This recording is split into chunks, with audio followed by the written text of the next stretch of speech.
A very beautiful Wednesday afternoon from wherever you are. This is Jalango TV, and the program live on air is Bonga na Jalas, a conversation that we've all been waiting for, to make sure that we clear up there, get to know who this beautiful lady Karen is, and definitely a lot more that has been happening in the past 1 week now, and setting up the agenda and making sure that you know what we're having. She's enjoying some soup from Miale. You love soup, do you? Yeah, I love soup. This is actually very nice. Chicken soup. Chicken soup, eh? Is it one of your favorite meals? Yeah, one of my favorite light meals, just when I don't want to eat much because I've had a heavy breakfast. Oh, you had a heavy breakfast. Yeah, I told you I'm coming from Mombasa this morning. Aha, you came from Mombasa? Yeah, when we spoke, I was in Mombasa. We had a conference, in the ICS conference that is being held at the White Sands. Can somebody switch off that TV, please, OG, so that we can be able to hear our friend? Everybody who's watching this beautiful afternoon, Karen is enjoying her Miale soup and just having a very, very good time. The first time I ever encountered you was back in the last elections, when you had the most biggest billboard on... Where? I had several. Where? No, not several. The one that I used to meet. I used to drive from Radio Maisha. As I come on Mombasa Road, I would get you up on the bridge at Railways. Okay, yeah. Oh, yeah, there was one over there. There was one huge one. Welcome, Karen. You are all huge. Thank you. Thank you for having me. So that we can have a conversation. Not just about my personal life, about every other thing. I don't expect to just feed udaku, people udaku. Udaku iko hapa leo. Do you know how many people told me you don't have to host her now? Stop hosting her. You can't do this, Jalas. And I told guys, this is Jalango TV. And if there's a big news happening, definitely the first people to carry it will be Jalango TV. Jalas, I've also gotten calls from the highest office of this country. The highest office? Not the highest. High offices. Asking me to play down this thing. We know, I mean, it's obvious what's happening is PR, but just play down. But you see, it's very important to clear the air, because I don't like how things have ended. The tone that has been set. The tone that has been set. Yeah, I don't like it, because I am one person I'm not apologetic. I am not a coward. I like living my truth. If my truth is hard, that is my truth. I mean, I like being authentic. So let me ask you, as you come to Jalango TV here today, you promise to say the truth, nothing but the truth. Nothing but the truth, of course. Wow. So let's just start from the people who don't know you. Who is Karen? Who is Karen Nyamu? Karen Nyamu is, first and foremost, I'm a mother. That's my number one job. I'm an advocate of the High Court of Kenya. I am a director at Nairobi Water and Sewerage Company. And I'm also a founder and a partner at Njeri Nyamu and Company Advocates. Let me ask you, so you are actually an advocate of the High Court? Yes, I am. Wow. And who was actually administered to the bar? To the bar, not to the bar you're used to. The other kind of bar. The other bar? Yeah. So you actually went to, where did you go to school, Karen? The University of Nairobi. The University of Nairobi. I'm an alumni of the University of Nairobi. Born and bred in Nairobi? Yes, Eastlands, Nairobi. When you say Eastlands, where? Demwamta. Demwamta. Demwamta. Nilikuona huko Kothbiro. Okay. Usichome. Sichomi, hiyo siku nilikuwa pale Kothbiro na wasee. You know, I mean, lazima you interact na vijana kwa ground. And kama you cannot start telling the youth, msichome boza, usichome mashash. Then what alternative, I mean, are you giving them? Wocho mashash? I'm not, mi si smoker wa bangi, lakini hiyo siku maboys wamekaa hapo, mtu wanachoma. I mean, it's you know how the football crowd can tournament be. It's very hyped. So wanasema choma chukua nini choma. So ulishika tu ile unachoma, alafu sasa hiyo at the same time ndio picha zinapigwa.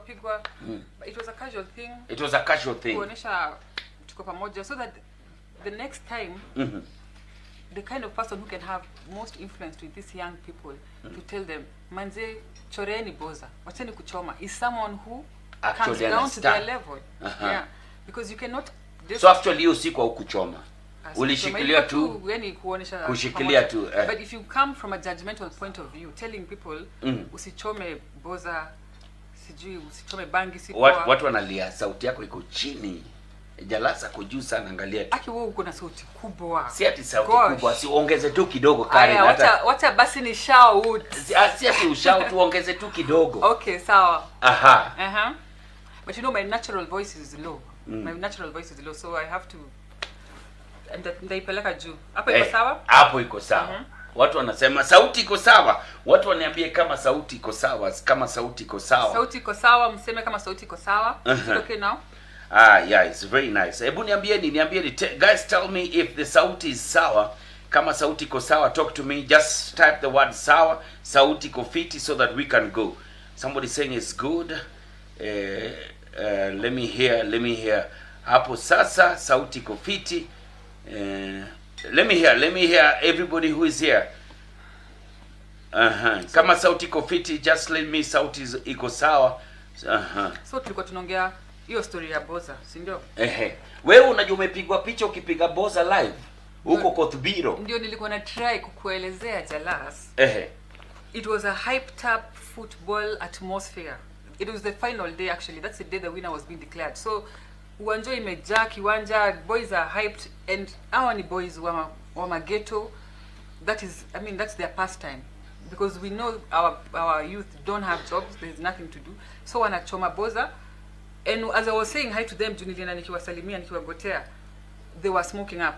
So mtu anasema choma. So I picked mtu yule ananiambia choma, nikachoma, as in pia I didn't inhale, na nikapatia. At the same time hapo ndio picha zinapigwa.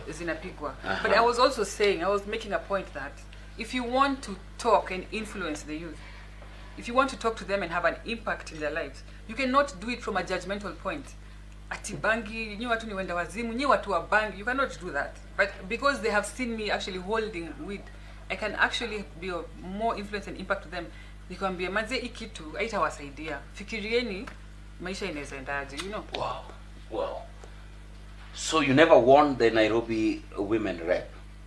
Because you are running to be the Nairobi Women Rep. Yeah, I didn't win, but I believe I gave it your best shot. And next time round tunaenda nayo. So you are running for Nairobi Women Rep? It will depend, because Jalango, you know, the BBI is proposing to abolish the women rep position, and has introduced the senatorial position, and has also in Nairobi we are getting, I think, 12 more constituencies. 12 more constituencies. If the BBI goes through, that is. So we just wait and see how that goes. But of course, I will be running for office. Definitely. You'll be running for office. Most definitely. Wow. Running for office. How's been the political space for you? Well, the political space involves asserting yourself. There is no godfathers like people believe. As you have seen, the people who tegemea endorsements and godfathers, they don't go far. So you have to go to the ground yourself. You have to fight. You have to create a brand. You have to have that heart for the people, because you cannot want to lead people na uko na maringo ati wezi kula mutura sijui wapi, wezi cheza na boys ati kwa sababu anavuta bangi ati au hapana, au ni machizi wa bangi, sitaki mambo yao. You cannot be like that. So it entails being a people's person from your heart, having a vision for leadership, and wanting to make a change in the society for real.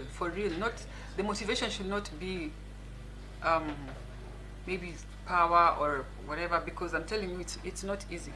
So you know, Karen, you're a young person. You're a young person. What do you see, or what do you picture for the youth of Nairobi, for the youth of this country? What do you picture? when you get that seat that you want to go for?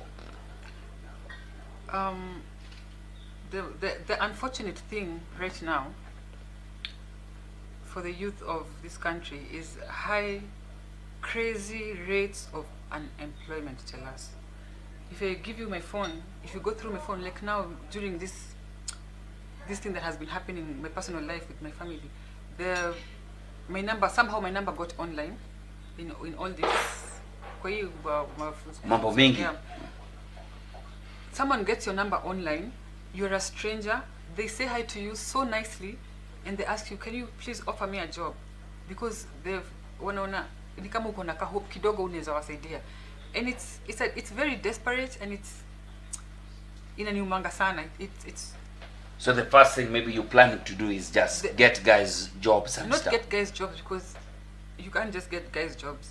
It's the best when you create an environment where you bring down bureaucracy, you bring down the rate, the high rate and the expensive rate of doing business in the country. Then we bring in investors. Then we have our youth investing in the country and in businesses, and those people end up employing other people, and those people end up paying taxes. We just need to bring down the cost of doing business in this country. Jobs will create themselves in that way. What is the Nairobi that you want? The Nairobi that I want is a Nairobi that hosts big industries, that hosts, like what our president, His Excellency Uhuru Kenyatta, had envisioned in the Big Four, the housing.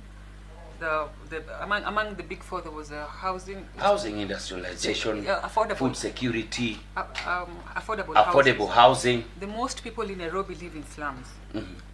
The population in Mukuru, in Mathare, in Kibera, in Kayole, Masoweto, huko chini, is the highest in Nairobi, truth be told. And that's why, as politicians, that is where we go when we need votes. And these people we have been used in the past. But my vision for Nairobi is upgrading livelihoods, including giving such people affordable lifestyle. Wow. Affordable housing. Because sijui kama ushaingia ghetto, unaona watu What do you mean sijui kama ushaingia ghetto? Mimi ni boy wa ghetto. Wewe ni boy wa ghetto. Labda siku hizi ndio kidogo nimetoa. Ngumi ni jamu ama mbwekse? Mbwekse, ngumi ni jamu, mbwekse it says ni a crime. So ngumi ni jamu. Wacha ngumi kwa jamu. Okay, sawa. Yeah, so kama umeshaenda kwa ghetto kukinyesha, hizo maji huingia kwa nyumba yote. Okay, yeah. Najua. Na ni asiwa. So kulikuwa na vision poa hapa kwa Big Four. I think we will further it. There's still time, we can still achieve it. Karen, you're not new to controversy. When you were running, people had everything that they were saying. What were they saying? That there was this godfather who was supporting you. Ooh. There was this godfather who you were dating. This top guy, nini, and all guy? this thing. You understand? No. So I didn't have a godfather because I didn't have a godfather. And your dreams do not depend on a godfather. If you have a dream to do something, go for it. Your story, godfather Jalas, si ukweli. I didn't have a godfather.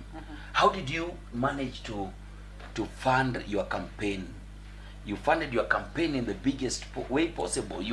It was the Jubilee nomination, and you had billboards everywhere.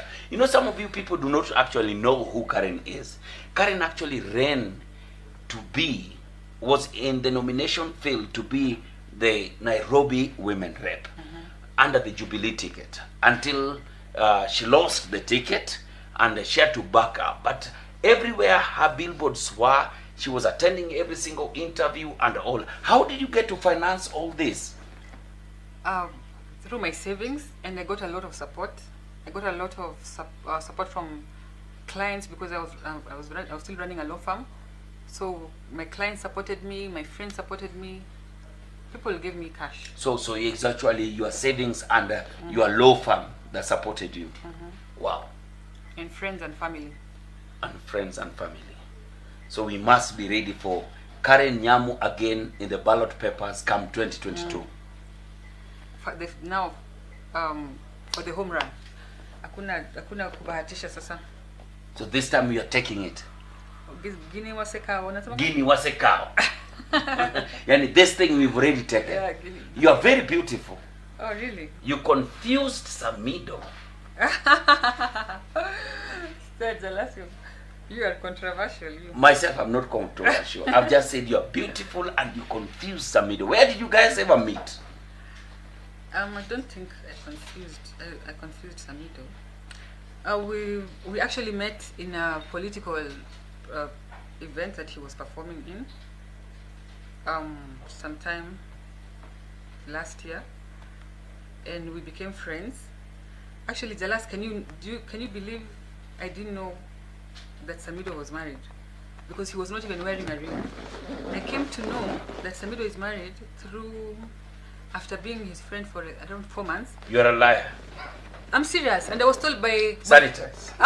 Kwenda. Sanitize. I was told by my firifiri. No. Listen, Sanitize. Let me say, okay. You are not going to be the first person who has refused to sanitize.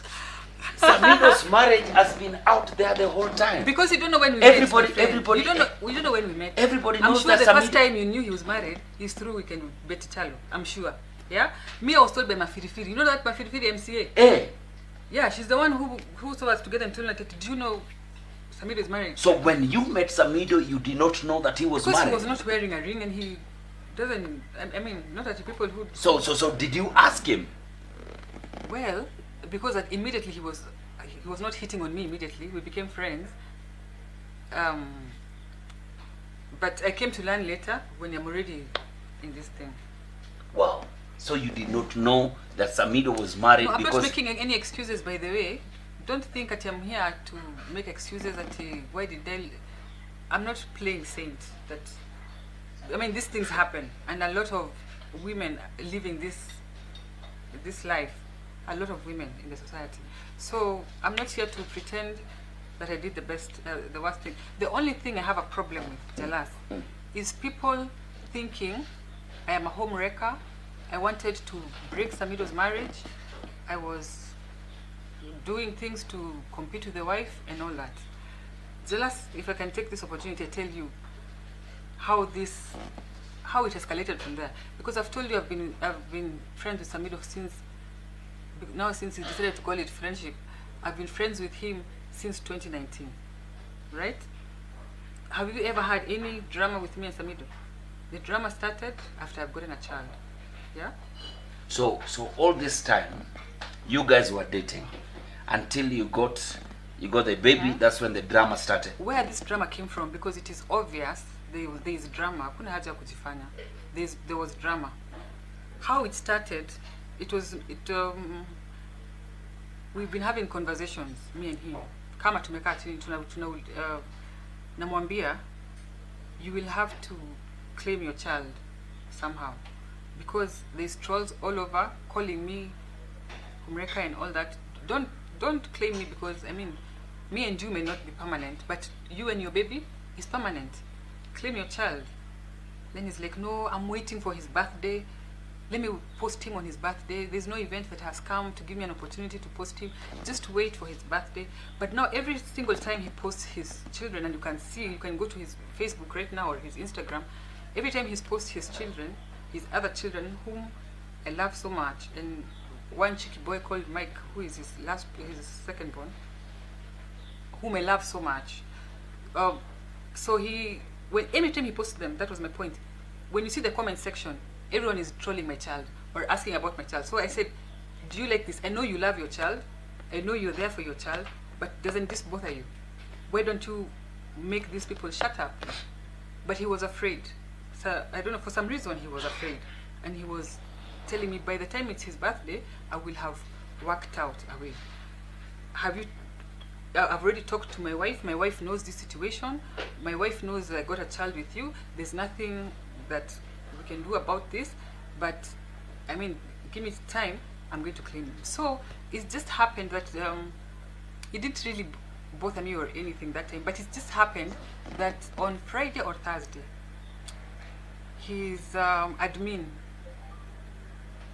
for his Facebook page posted a story, the ones that he does on every Thursday. His admin happened to post that story with him and his family. him specifically, him and his 2 children. A beautiful picture. But then now the message is down there.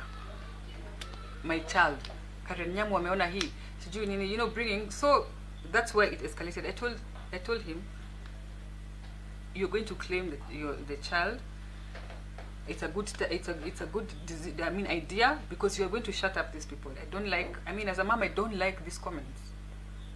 Then he said, why can't you wait for the birthday or an event, just something. Can I ask you something? Listen, because I'm going. Kidogo, before I lose the trail of thought. Sawa.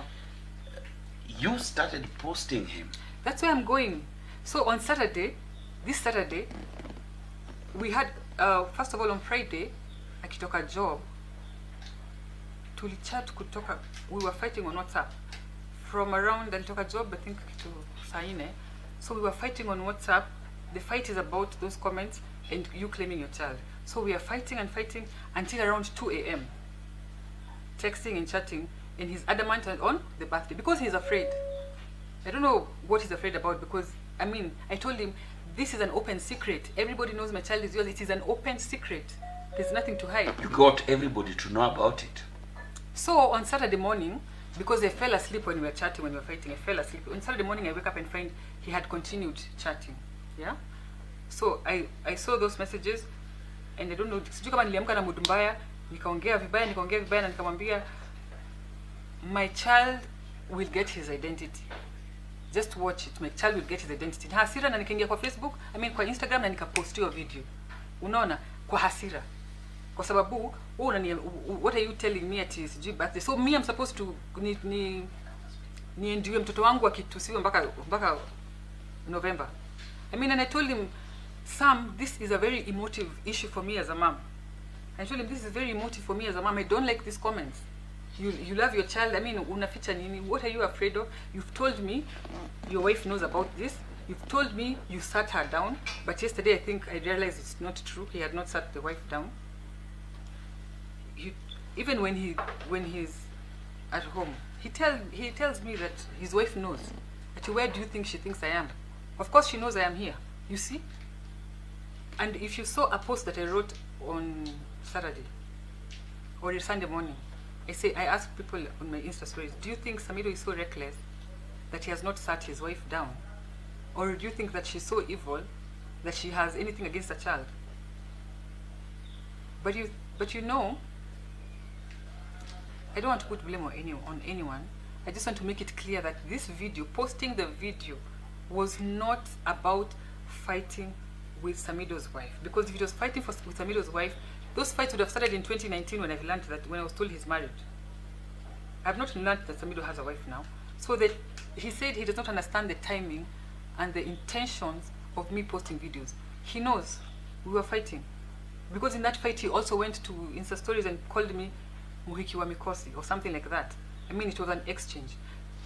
When I saw that, that's when I posted the one in the Insta stories. Because, there was anger here. We are not communicating. Atukubaliani. Did he ever know that you are taking these videos? Of course, you can see.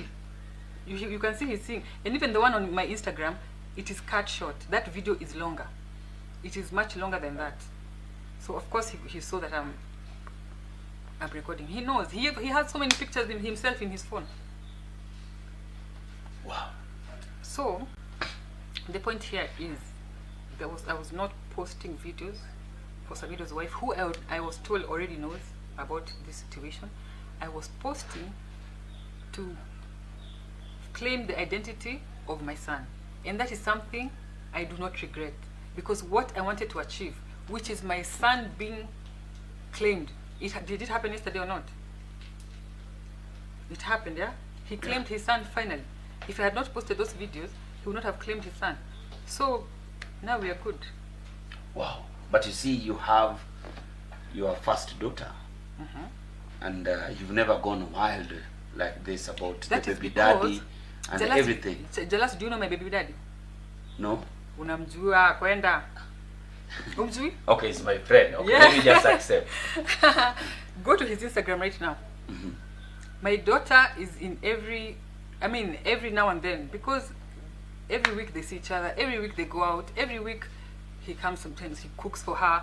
I mean, we don't have an issue there of claiming and everything. We are family. He's even come for, I mean, when we had my daughter's birthday, which Samido also attended, they interacted. The two of They them. met? Yeah, they met at my daughter's birthday. And so there's nothing about why are you not, because and Samido happened to be my current lover. My first brother is my ex-boyfriend, who is a great friend of mine, a very good friend, and a very, tell him true if you know him. So Namjua, he's a nice guy, right? I think he's an amazing He's an amazing guy. Wow. This throws me to this question. Oh, why have you just gone this wild? Are you using this just for clout? And also, there were better ways to handle this situation. There were better ways to handle this situation. The situation, better ways should have been handled by Samido. Why do you let me to go wild? And you know, I'm as a mother, I'm emotional about my child. So, it's your emotions that sent you to do all this? Yeah, to me, whether I used the wrong mode or not, whether I should not have done that or not, I was fighting for my child, his identity, that is all. Wow. Have you ever met Samido's wife? I have not met her. But you have a relation. Have you ever spoken to her? Yeah, we spoke sometimes last year in March. Yeah. And contrary to what people think that I want to push her out, I have been, well, Samido is, he's a family man. He really loves his children, he loves his wife. And I have been involved in doing one or two things. For example, last year, I gave Samido an idea that she should register a company because we were getting tenders. We were making money, and there was kuna tenders zingine where we can also help her. So we made her to register a company. She has a company called Sharmak, which is her two children, Charlene and Mike, joined together. Her company is called Sharmak. And right now, she's servicing a tender for stationery worth 9 million, which me and Samido's brother, Charismagic, sat down and did the document. She went to source the prices, Uko River Road herself. She came with the prices, and we filled the documents. We made sure the documents are good and competitive until she got that tender. Is that a woman I'm fighting? And I can tell you more, which, I mean, might offend Samido, of how I've been telling, even sometimes he gets angry and he wants to do, I tell him, cool down. This is the mother of you. Oh, say ati kitu mbaya wild, or hapa anaweza ongea tone mbaya kwa simu, ama simu inazalia kwa sababu kushikana wewe bana, shika simu ya wife. You don't do that. Shika simu ya wife. This is after you knew that he was married. Yeah. He knows I've done that severally. Do you want to be Samido's second wife? No, I don't want. Okay, let me not say that. Let me not go into those details. But we have a child. We are raising a child that is forever. But this is not about Samido. About the wife issue is not about Samido. It is just me as Karen that mambo ya marriage. It just happens that I have had this past where watu wengi wananikatia and pursue me seriously are married people. So I kind of shy off from marriage because mimi in my head najua hii ni tabia ya married people. So mimi sionangi marriage you are true. I could be wrong. Of course I'm wrong. They're very nice marriages, but somebody's opinion is shaped by their experiences, right? Kama wewe umekuwa na nice marriage, then you know they're good marriages. But my opinion has been shaped from what I've been observing. I mean, you never know. God can change that path for me.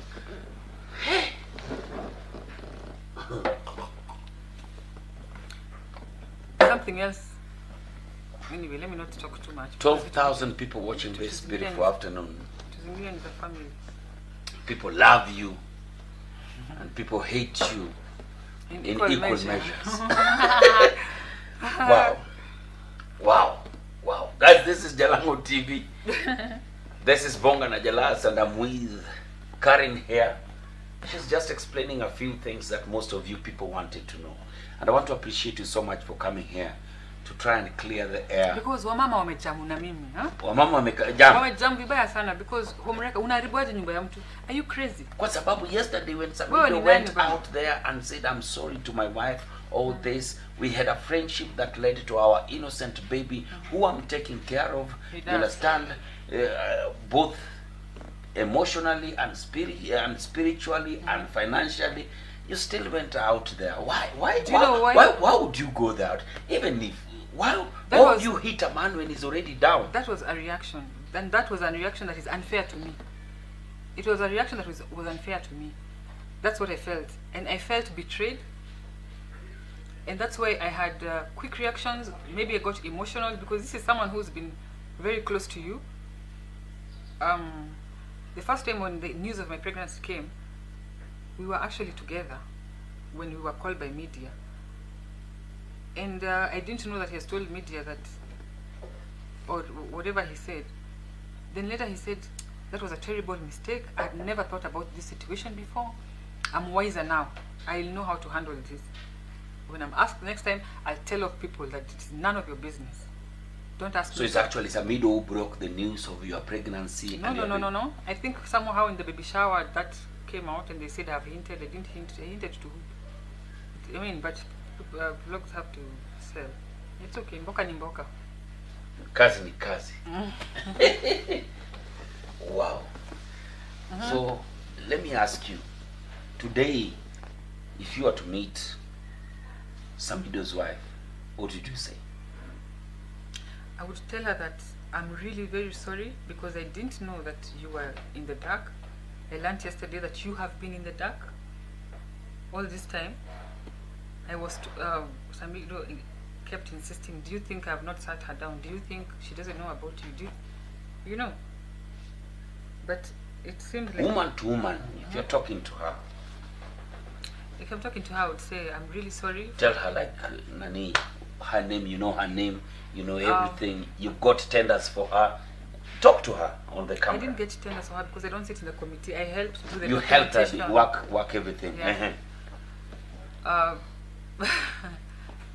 Edith, I'm very sorry for the anguish that I may have caused you. And all along I thought you knew. Your husband told me you knew. No excuses. I'm really sorry for everything. Wow. And for some, what would you say? Some he will come home to kuona mtoto tutaongea. At this point, siwe upeleke mtoto nyumbani. Why do you want him to come home? Because that's what he does. He comes, unipeleka mtoto nyumbani wapi? Kwake. You know his house. Hapana. The practice has been he comes. So why won't you just change all these things so that you Wewe can... wacha, hiyo ni mambo yetu. Wote kama tutachange. Pia usiongililie sana. Okay, sitaingililia. Sitaingililia sana. Wah. So Karen, there's so many people been up and running and saying everything. You've seen yourself in all these groups, all these women groups. I'm not even and in these groups, but I see screenshots. But you I'm not see, in the groups. You sent to all those women out there who are calling you home wrecker and everything, the names that you've been called and everything. What would you like to tell them? I'd like to tell them that I am not a home wrecker. I can tell you so many things that I have done to, on the contrary, build my baby, Samido's home. That if I say here, he will be angry. It's not fair to expose some things. But he knows. He knows. That's why I was angry yesterday. He knows that I have always supported the wife. When there's a situation, I have always supported his wife, because you can get a woman who really wants to get married and who is going to work to push your wife out. I'm not that kind of woman, because hata ukiacha bibi yako mimi sikuji kukaa kwako. You know, I'm not going to come and live in your house. You will have to find another wife. So it's not me. I'm not a home wrecker. These things happen. It's happening everywhere. It's only that I'm in the limelight that now it has become a big conversation, that the conversation is blowing up. But these things happen to each and every one of you. And I saw Sarah Kabu's comment yesterday. She said, Jeshia, goat wives imefika. That tells you, I mean, this is a concern in the society. Goat wives are going through this. Who are the goat wives? Goat wives in Kikuyu are wives who are wametolewa mbuzi. Traditionally, they have been ratio. Any wametolewa Rurasho and everything. Yes, that Rurasho thing has happened and everything. That's what ukiona mama kama Sarah Kabu. That is a woman I respect. That is a woman who I've drawn inspiration from. Natoa wapi nguvu mimi ya argue ama kubishana na mama kama Sarah Kabu. Because that's a woman I look up to. That's a role model in society for our women. And I don't want to be at loggerheads with such women. Who Sarah Kabu is an amazing woman and a very good friend of mine. And I'm her fan. I'm a big fan. Wow. To Samido's fans who are expecting him to entertain them soon, what do you tell him? Because in his apology, he said he actually apologized to his fans and everyone. I don't know what I didn't understand what he was apologizing for. I didn't understand. He was apologizing for stepping out of his marriage, and he's been a role model and all this. They've been together for a long way, and because of you, he got distracted out of it. And by the way, Jalas, one more thing. Do you remember the time your blog ran a story saying that Samido has left his wife? Yes. Uko na hiyo message nilikuandikia hapa? Uliniandikia. Nikakwambia nini? The blog team. By the way, guys, there's this blog called Jalango TV. It is not mine, people. Serious? It is not mine. Jalango TV is a blog running. Walisema Samido ameacha bibi yake. Hebu hiyo message soma nilikuandikia nikakwambia nini? Uliniambia hajawacha bibi yake. Ako nyumbani. Ako nyumbani. And it is not fair. And you told me to call those people and delete it. Was it deleted? It was deleted. The following morning I woke up, it was not there. So I'm not out there. I'm not out here to break a friend's home. Unajua, even if you're dating a married man, and I'm not saying let's date married men. Kama nyumbani kwake hakuna peace. Hakuna peace mtakuwa nayo. Mtu ako na pressure, ako na stress zake. Unafanya nini na mtu wa pressure? Wacha nyumbani kwake kukue sawa. Wacha bibi akue sawa. And I even told Samido, I really respect your wife kwa sababu hananga drama. Mimi ningekuwa wife yako, ningekuwa nimesha find out huyu Karen kwanza anaishi wapi. As in ningekuwa nimefanya vitu. But she doesn't do those things. She's just calm. And he told me, do you know why? Because she's taken care of. Everything she has, she needs, she gets. She's not neglected. That's why you will never see her with that kind of drama. You're taking advantage because you have money. You are a rich woman. You're just taking advantage. You have money, so you want to manipulate a young man like Samido who is in the epitome of his career, and you want to bring this big boy down. Why are you doing this, Karen? You're my friend. Why are you doing this? Do you know you cannot bring someone down? Do you know that? Hata nilikuwa naona comments watu wanasema ati tutakuja Mugithi. You cannot bring somebody down. Because me, I believe Samido and all of us, we are lifted by God. Yeah? That's what I believe. And he was telling me also yesterday, he told my colleagues, because when we in Mombasa, he was calling my colleagues, that he has lost some contract or whatever. I don't want to get so much into that because of these issues. But I don't believe that human beings should shape your destiny. I mean, usipoenda Mugithi ya Samido, wewe ndio unahata ngoma poa. Because I mean, truth be told, hizo shows zinakuanga moto. It's fun. You're Samido's fan, eh? I'm his fan. Do you love him? Ask me off camera. No. Do you love Samido?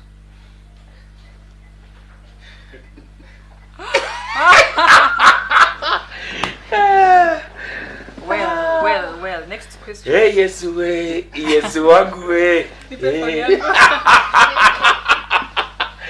Why are you asking for your phone? Karen, stop asking for your phone, please. Kumuuliza nijibuaje hiyo nini? Unataka kupiga wewe wacha kupigia. No, I'm not calling. I'm just checking something.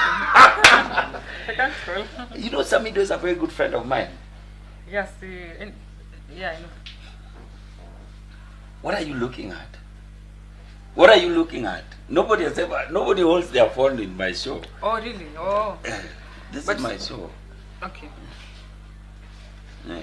I've seen you come with your manager, your security team, nini. Kwani ulikuwa unafikiria tutakufanyia nini huko? Team iko huko Why you become a chase car, I don't know what, security, why are you doing all this? Karen, the last you come to my interview to intimidate me. No, you come with all these people to intimidate me. Why would you do this? No, it's because we were coming from, they picked me from the airport, and we were going to a quick shughuli before we got here. That's why they're with me. Na kuna mahali tunaenda. Mnaenda mamkutano zingine. Wow. So I don't want to keep you here, by the way. I want you to just on that camera to give your all submission, the truth about all the situation, what you want to tell everybody, so that we can close this chapter once and for all. And if I have a chance, maybe you can ask Samido to come and sit with me here. Mimi ndio nafunga. Hapana. Okay. Yeye aliongea jana. Ndio. Mimi ndio nafunga. Hii shenanigans. You have the camera. Go ahead, ma'am. Mimi ndio nafunga. The most important thing I wanted to make clear is that the posting of the videos was a fight between me and Samido about my son, about him claiming my son. That's why I went all out. I might not be the smartest person. Naweza kwa mimi mjanja, nilifanya kiujinga. Labda ningengoja kwa sababu watu wengine wakasema ati singengoja hiyo birthday. But those messages were getting to me. Those comments, they were really getting to me. Because najua vile mambo kwa ground iko. Mambo kwa ground, we both love the child and we are both taking care of the child. So that was an emotive issue for me. And yesterday, if there's anything to celebrate about yesterday, it happened. And I'm giving God the glory. I don't have any issue with women. I don't have any issue with Edith. She's a beautiful, calm, roho safi woman. And I wish her well in her marriage. I will be the last person to wreck a marriage, hers or any other. Because I don't support a man living. And this is something I've also told somebody. You can't leave a woman for another woman. We are all the same. How we react to things, if she nags, I also nag. I mean, no, even if I'm older than her, if she will nag for something, I might also nag. I mean, we are all the same. That's what I believe. All these women, we are the same. So leaving a woman, another woman for another woman, hiyo inakuanga, in my opinion, it's not very the smartest thing to do. So drama imeisha. I really wanted to bring that out. That is the only thing I wanted to bring out, that I was not fighting with Samido's wife. And by the way, niliona screenshot. Kuna comment mtu alikuwa amesema ati your man don't think he'll drop you, sijui nini, you should thank him, he got a better woman. Jalaf niliona hiyo comment. Aki ya Mungu, nikasema huyu mtu ameandika in my tone exactly. And I even told Samido, this person has written in my tone exactly. How? Because I mean, mimi wacha nikwambie, if I was to write a comment in a pseudo, first of all, mimi sitaandika in my tone, hata nitashrub, ndio ni could disguise. But it looks like that comment was done intentionally, ikae kama mimi. Alafu sijui kama ni coincidence, that is out of around 300 comments or whatever, that is the only comment she responded to. So sijui, hiyo kitu ni puzzle kwangu. I have never sent her anything on pseudos. My friend, chukua hii simu yangu uone niko na accounts ngapi kwa Instagram. I don't have pseudos. I only have one account that it belongs to my house girl, which I used to shop online. Because I don't want people knowing that we're delivering these things to Karen's house. So my Instagram has two accounts, mine and my house girls, which I used to shop on Instagram pages. So you've never abused her, you've never done anything? No. I have not. And I even said, because sayo tuko tuna fight na nilikuanga na hasira, nikasema kama it's true I have sent you pseudos, wekelea pseudos tuone, weka watu, I'll give you 1 million shillings, because I was 100% sure hakuna kitu kama hiyo. Or maybe I suspect maybe somebody inboxing her matusi, and then it's easy to think nimetuma huyo mtu or something, but sijui videos na nini, I am 100% sure hakuna kitu kama hiyo. Wow. Samido's next gig is coming up very soon. To his fans, what do you tell them? Jibambe, firirida kabisa. Wafiriride kabisa. Have fun. You're such an amazing person, but you don't look like you are too wild on social media. Because I have this strong personality. Mi Jalango, waoga wakihesabiwa, mimi sitawahi hesabiwa kwa waoga. I'm not a coward because I have this secret in life that I discovered very early, and it's about grace. Nazaka kuongea juu ya grace, hata marafiki wangu wananiambia nimeanza kupreach ama ukorino. I mean, when you know grace, it sets you free. And that's my secret for life. Wow, guys, that was Jalango TV. Definitely a conversation all of you have been waiting for. Definitely we have Karen here with me. Karen Nyamu, who has been trending all these 3-4 days. And quick things that you need to take out of this is that, number one, she never knew that Samido was married. Initially. But then later she tried to make peace, and she's very sorry for what has happened. And from her, she's not a coward, and she's able to face all these things. And as we move forward, nothing much more than look for her name in 2022 in the ballot papers. And I wish you well with that, by the way. Thank you, Janet. Which is this one position you'd like to go for, by the way? Well, I've always wanted to be the women rep, but if it's abolished, then we'll see what the options will be then. The options will be senator, MCA, governor. No, because the constituencies zinagawanywa. Zinaongezwa mingi. 12 in Nairobi. 12 new constituencies. So unaweza kuwa senator ama unaweza chagua constituency moja. Wow. Thank you, guys. Lakini kama haitapita, by the way unaona itapita ma? BBI. Sasa si ni project ya Raila na ndugu yake president. Sasa nani anaweza simamisha rege wewe ukiona? Unaona rege kisimama? Awoni ma MCAs walifanywa ile kitu. To be honest, mimi naambia watu wa separate 2022 na BBI. Succession politics and BBI. Wewe unapenda BBI? BBI iko na provisions mzuri. There are some awesome, amazing proposals in the BBI bill, and there are some others that may look crafty or not necessary. I wish we had time to amend some of those, but since the train has left the station. Kabisa. Because the train has left the station, let's join the train. But no, I will just advise you, don't merge 2022 succession politics with BBI. That's what I would say. Thank you so much. Asante. Thank you so much for making time with us here. Kuja ununue lunch. Lunch iko. This is Miale. Should never be a problem. That one will sort. Guys, definitely this is Jalango TV. Subscribe. I want to give a big shout out to the, how many people watching? How many people? 15,000. 25,000 across Facebook and YouTube. 25,000 people watching us across Facebook and on YouTube. That's how big this story is. Unatafuta nini? Gym instructor. Wa kufanya nini? Unataka kufanya nini? Maybe simama wakuone ndio wajue. Simama wakuone. Waone mali nafaa kulu. Wow. Tumbo nini? Kamkono gym instructor. Yeah. Yes wangu. Kuna picha yako ingine ilitokelezea watu wakasema, "Hey, hata ungekuwa Samido ungefanya nini?" Twendeni lunch. Thank you guys. Jalango TV.